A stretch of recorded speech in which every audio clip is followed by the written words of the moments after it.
Hello, BookTube, and welcome back to another one of those Irish Stew videos where I chat with you about a whole bunch of things that are on my mind. A whole bunch of things from various categories. I apologize once again for the faint, watery light. Boston is under a heavy deck of low clouds, dark clouds, constantly raining or threatening rain.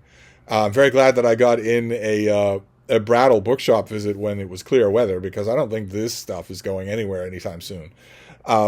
But we do these Irish Stew videos. A lot of you seem to like them.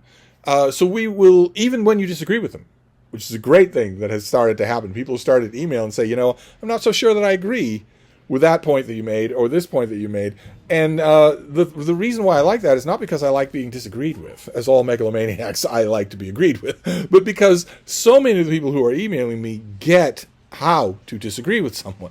I swear, this little corner of BookTube might be the last island where normal humans can normally talk to each other. Anyway, I know I just called myself a normal human. That's not going to fly, is it? So we're going to start with the world, and then the US, and then broader YouTube, and then BookTube, and finally me. And with the world, we're talking about the strongest storm of the year, Super Typhoon Ragasa, which is slamming into Hong Kong. My beloved Hong Kong, my beautiful Hong Kong, especially Taipo. Taipo is being hit, is right in the bullseye of this thing, is making landfall, causing gigantic surges of water, sweeping away cars and people and whatnot. Just a monster storm. What would be equivalent of, I think at landfall, it would have been the equivalent of a Category 4 hurricane. So incredible sustained winds, gigantic storm surge. Oh, I hate to think about what the damage, the aftermath will be like. The thing on radar looks amazing. It was odd to look at it as it was progressing. I love Hong Kong. I especially love Taipo, and I was watching its progress, hour by hour in between doing other things. And all I was thinking about, in addition to the pounding that Hong Kong is going to take, all I was thinking about is how lightly the U.S. has got off with hurricanes so far in 2025. They form. A lot of them are forming. Some of them forming very quickly and to very strong storms, but they don't go anywhere. They become fish storms. They stay away from the United States. So we haven't had killer landfalls, and that's terrific. We haven't had the barrage of killer landfalls that like the kind that Hong Kong is experiencing. I don't know if that's going to stay true. Hurricane season doesn't have all that much longer left in it. It has been, I think, a fairly quiet season in terms of storms that intersect with humans. But that will do for the world, unless also for the world would be for the U.S. If we move to the U.S., that might also be the world, because I mentioned in an earlier Irish Stew video that I made the mistake of watching the Nazi Klan rally, the Nazi hate rally that was supposed to be a memorial service for MAGA influencer Charlie Kirk. I made the mistake of watching it from beginning to end. I shouldn't have. The isolated clips that I'm sure are all over YouTube now would certainly have been bad enough. But I watched the whole thing. And you would think that would have satisfied my sadomasochistic urge of watching stuff I know is going to make me sick to my stomach. But nope, apparently not. Because again, I forewent the chopped up clips and watched the whole of Donald Trump's address to the UN. And I don't know why I did that. He got up in front of the United Nations, slotted for 10 minutes. He talked for an hour. He was slurring his words. He was rambling. He was incoherent. He was ludicrous. He's extremely dangerous, but he was a clown. He was a clown. Just that stupid, whiny, self-pitying, lying relative that you dread at every family gathering. That's what he was. He barely talks at all. There's no air at all. He's gasping while he talks.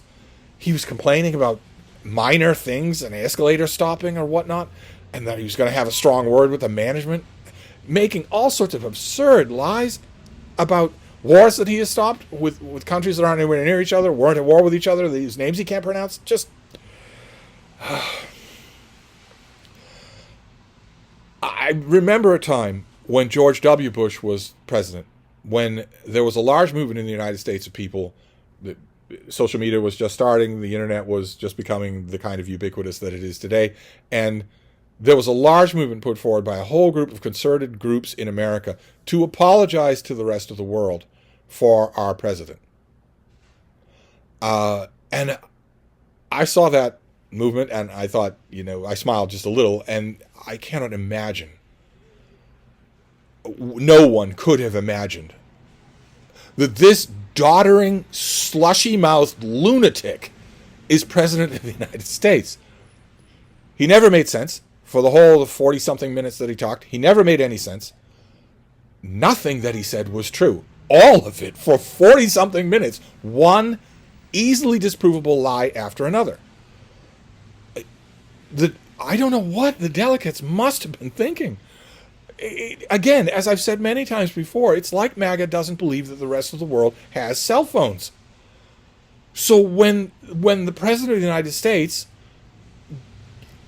tells the UN General Assembly that always sounding like he's on the verge of crying, that inflation's way down, prices are way down, gas is way down, like he's mourning for these things.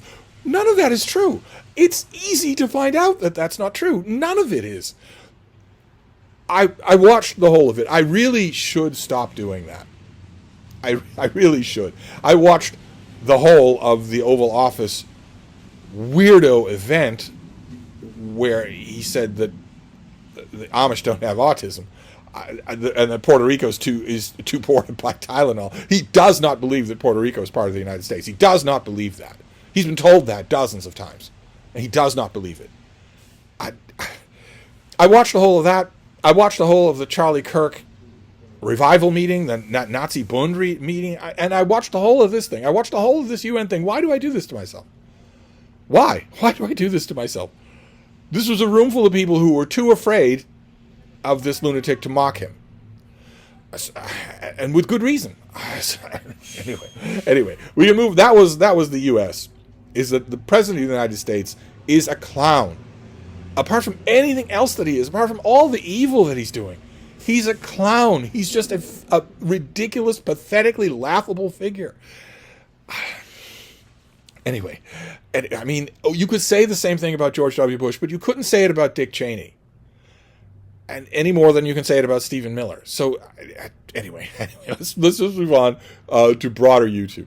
And with broader YouTube, I want to mention two things. One is interesting but a little dark, and the other is interesting and not dark at all.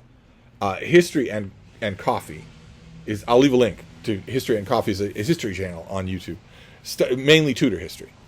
And History and Coffee did a video about the Seymour family. Their long history near the throne, their rise to prominence over the course of 2, even 3 Tudor monarchs, and all of the figures involved. And it was really, really good. It's not long. Won't take much of your time. And I liked it a lot. And, of course, it got me thinking that this would be a perfect opportunity to make another recommendation of Janet Wertman's trilogy on the Seymour family, which is well worth your time. It is Tudor fiction, and it is well worth your time. It's each novel concentrates on a different person, a different era in the history of the Tudor family. They're well worth your time. So I'll leave a link. I'll leave all the pertinent links. And that was the lighthearted subject. And then the darker subject is one that has been cropping up on these Irish Stew videos quite a bit, which is the rapidly growing, enormously complicated world of Charlie Kirk assassination conspiracy theories, which are now have an ecosystem of their own. I mean, again, as I said in an earlier video, leaving aside any of the other stuff about the Charlie Kirk assassination, leaving aside the contention that I made about the moral challenge that his assassination presents to any decent people, I was very relieved to learn that there are a whole bunch of decent people who watch this channel, for the first 60 seconds anyway. But leaving aside all of that and just concentrating on the phenomenon of conspiracy theories, I find it fascinating. I have always found conspiracy theories fascinating, and this is a conspiracy theory that is happening in real time. the incompetent Kash Patel's incompetent FBI is bungling their actual investigation of the assassination of Charlie Kirk in real time. And we have a huge amount of documentation. This is going to be the way with almost all future American conspiracy theories, is that there's going to be a huge amount of documentation.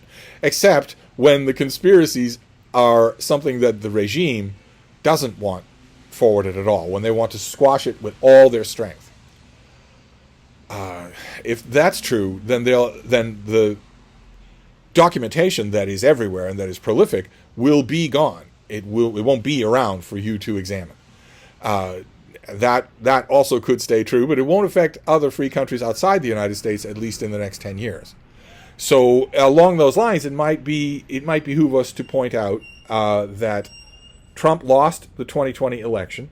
Trump personally made phone calls to the people who were going to lead the insurrection to kill his vice president and install him as a dictator on January 6th. Trump was shot at but was not shot in Butler, Pennsylvania, and Trump did not win the last election. All right, so we got all our cards on the table. We get all that out of the way. So we can move on to just open conspiracy theories. For some reason or other, there is a prolific amount of information out there on the Charlie Kirk assassination. Gun nut YouTubers, all of whom I noticed, they all say that they're ex-special forces, or they all have massive armament of their own, huge numbers of guns, huge knowledge of the subject, which makes them valuable in terms of their expertise. But it's queasy to watch them because they're nuts. But in addition to that, I've been noticing that they're all roasting tobacco addicts. They sound like a saw going through heavy wood. All of them do. But anyway, they have been analyzing all of the film footage that we have from all the different angles of the Charlie Kirk assassination and coming up with wild theories. There is now a concerted theory that Charlie Kirk was shot from behind and the right rather than in front. Rather than 150 yards in front, the bullet coming straight at him. That instead he was shot from behind and the right. All sorts of theories about whether or not someone in the crowd was involved, whether or not the decoys were planted there by a foreign intelligence agency. I'd give you 3 guesses what the foreign intelligence agency most being blamed is, and the first 2 guesses don't count. And exhaustive analysis of the video of the supposed killer running across the roof after he'd taken his shot, letting himself down off the roof and running away. Those conspiracy theories are just expanding like crazy. And at first I thought that was a little odd, because MAGA is in the process of canonizing Charlie Kirk for their own political ends. They don't care about him at all. As I'm sure you've seen the clip, it's now infamous, of, I think 2 days later, a White House press corps reporter asked Donald Trump how he personally was doing with the death of his alleged friend, Charlie Kirk, and Trump could barely mention it. Changed the subject right away to the gigantic, dumb ballroom that he's building. The gigantic, enormously expensive ballroom that he's building because he is not planning on ever not living at the White House. But that's a rant for another day. He doesn't care about this guy at all. And no one else involved does. Not at all. They're using his assassination for their own ends. And since that's true, I was kind of confused that all of this stuff is coming out. That what we're getting from the incompetent Kash Patel's incompetent FBI seems to be the product of incompetence, not of cover-up. I kept thinking for days on end, when is the Trump regime going to act guilty about this, like they are with the Epstein files? No one in the world could act guiltier about the Epstein files than Donald Trump. So when are they going to start acting guilty about this? They act guilty about stuff that they're not even guilty of, because they're all frauds, grifters, and criminals. So when are they going to start acting guilty about this? And sure enough, I had to wait a while, but sure enough, they're paving over the area where Charlie Kirk was shot. Who does that? Who paves over a crime scene unless they're guilty? But anyway, I've been watching a lot of those conspiracy theories, and I have to admit, although I wouldn't want to be a country mile near any of the guys who are making these videos, and although I think sometimes I don't know why their eyes are deceiving them, sometimes they're just not seeing what I think is right in front of them, I have to admit, the evidence that Charlie Kirk was not, the evidence that he was shot somewhere else, in some other direction, I find it, some of it, convincing. The main problem with it is that, well, what do you do with Tyler Robinson? he was definitely up on that roof. He definitely, there was definitely a shot from there. No? The conspiracy theorist guys, these special forces tobacco addicts, are now saying that he didn't take the shot. And that the reason they know that is because, again, you've seen that surveillance footage of a tiny figure in black running across the roof, letting himself down off the roof. He's running immediately after he's taken the shot. But the camera showing us that roof shows us the whole roof, which means the camera would have filmed the shot. It would have filmed him laying down on the roof and firing. And famously, we have not seen that. So the conspiracy theory guys are saying the reason we haven't seen that few seconds of the film before he gets up and starts running is because he didn't take the shot. But then what was he doing on the roof? With a rifle.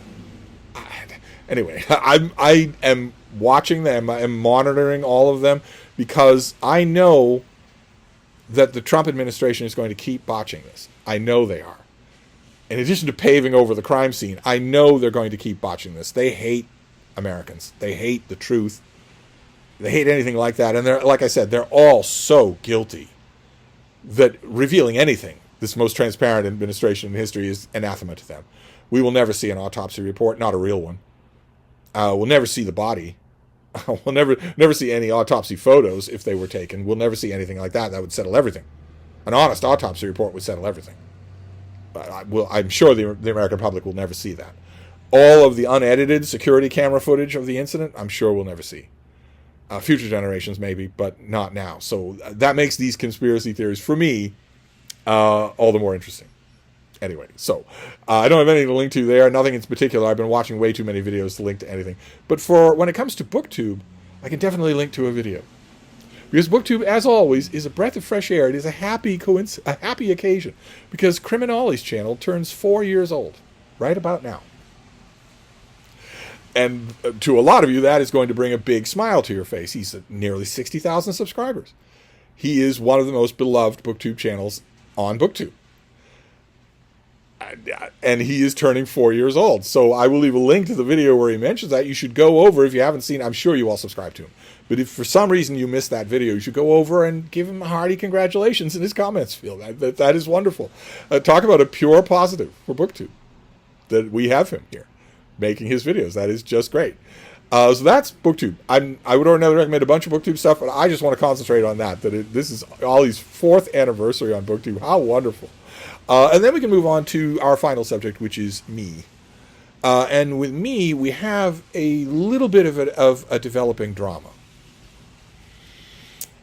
Which will shock all of you, I know. I sit on this couch all day long and get into one drama after another. I have noticed a pattern in the last week. Now, it might not be a drama. It might be nothing. It might be just a blip.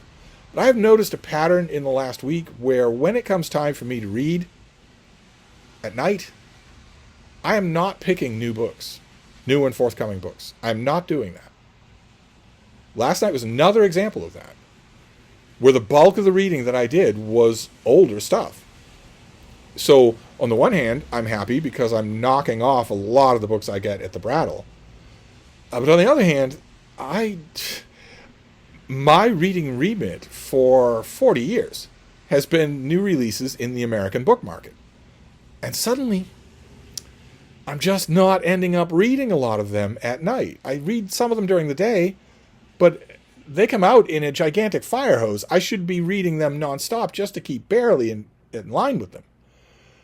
So that's the me subject this time around, is that I don't know what that is. I might have to write about it on Steve Reads, because it's not going away. It's not changing. I keep expecting it to change, and it's not. I keep reading what for lack of a better term we could call backlist. So that is still happening. And I don't know if I need to. It feels a little wrong to artificially wrest it away. Right? I mean, I mock a lot of you. I tease a lot of you for being mood readers. But I don't impose any jackbooted structure on my own reading. mainly the jackbooted structure is natural. It's that I'm deeply interested in the ongoing world of new releases. But that has not been true lately. And I'm reluctant to impose, to say, all right, well, that's not what you should be reading. There's no should with reading. That's not what you should be reading. You should be reading this instead. I don't know. Is it just that maybe the last string of new releases that I've encountered have not been all that exciting? I don't know. I don't know. I don't know what it is, but I'm a little too young. 28 years old is a little too young for a massive sea change in my reading.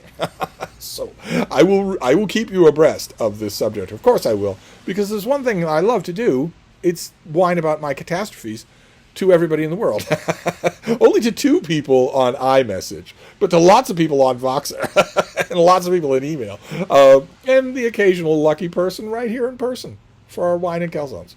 Anyway, that is your Irish Stew video for today. We start with a massive superstorm. It is raining on and off today, but not with 175-mile-an-hour winds. No, nothing like that. There's no storm surge. It's just gently raining, and I think it's going to gently rain for days. And then I think the temperature is going to drop.